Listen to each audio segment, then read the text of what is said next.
Assalamualaikum warahmatullahi wabarakatuh. Sahabat KBT, kita lanjutkan kajian kita di segmen Jibril ini. Kemarin kita sudah membahas tentang fenomena dimensi insan jadal. Jadal itu debat, protes, bantah. Itu semua terjadi tanpa didasari oleh ilmu, tanpa didasari oleh referensi yang jelas, bahkan tanpa kitab. Ada apa lagi ya selanjutnya? Pada dimensi insan ini, pada insan ini apa lagi? Nah, kenapa kita seakan-akan mengorek kejelekan diri kita sendiri? Sebenarnya bukan mengorek kejelekan, tapi justru kita ingin mengenal fenomena yang ada dalam diri kita, sehingga kita nanti bisa menata, bisa mengatur di mana kita harus menempatkan semua dimensi-dimensi itu. Selanjutnya di surat Al-Balad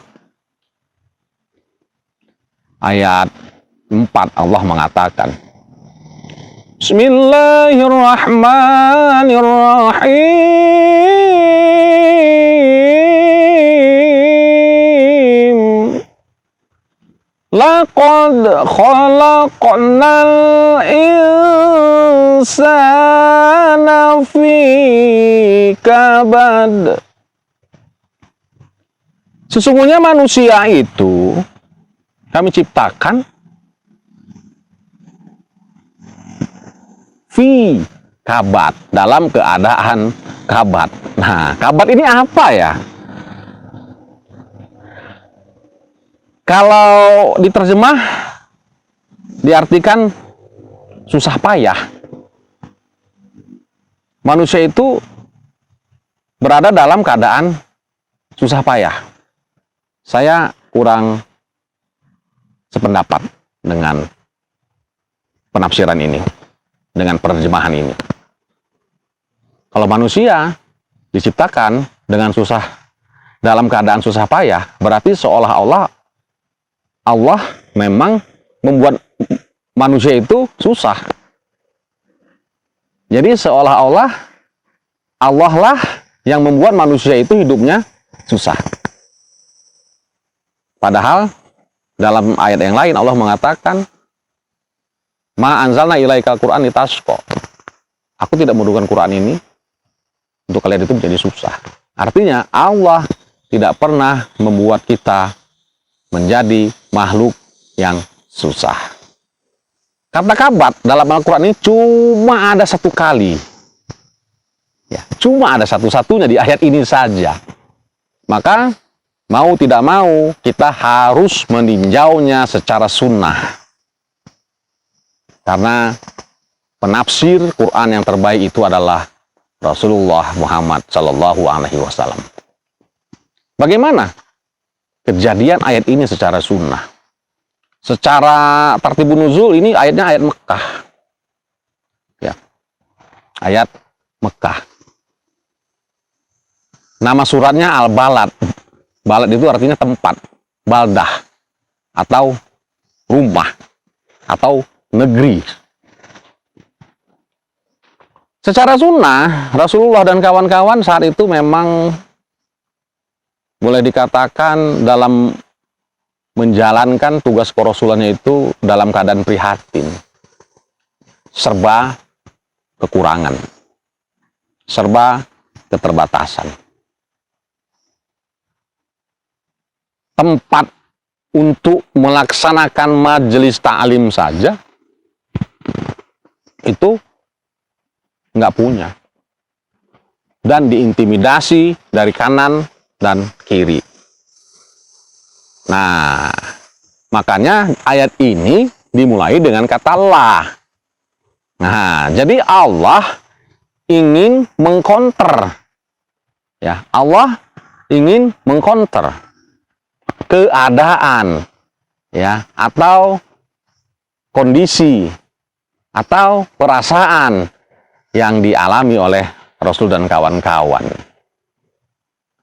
Tidak. La uqsimu bihadzal balad. Tidak begitu. Tidak seperti yang kalian duga itu. Aku bersumpah demi tempat ini. Wa anta hilun bihadzal balad. Kamu itu halal. Nah, kamu itu halal tinggal di tempat ini. Kenapa merasa terintimidasi?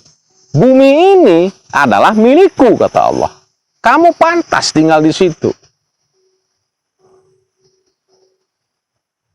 Nah, di situasi seperti itu muncul kalimat laqad khalaqnal insana fi kabad. Manusia itu tercipta karena kabad. Jadi, secara tinjauan sunnah, kabad itu adalah perasaan kurang sarana. Perasaan kurang prasarana. Jadi, merasa tidak cukup dengan apa yang ada.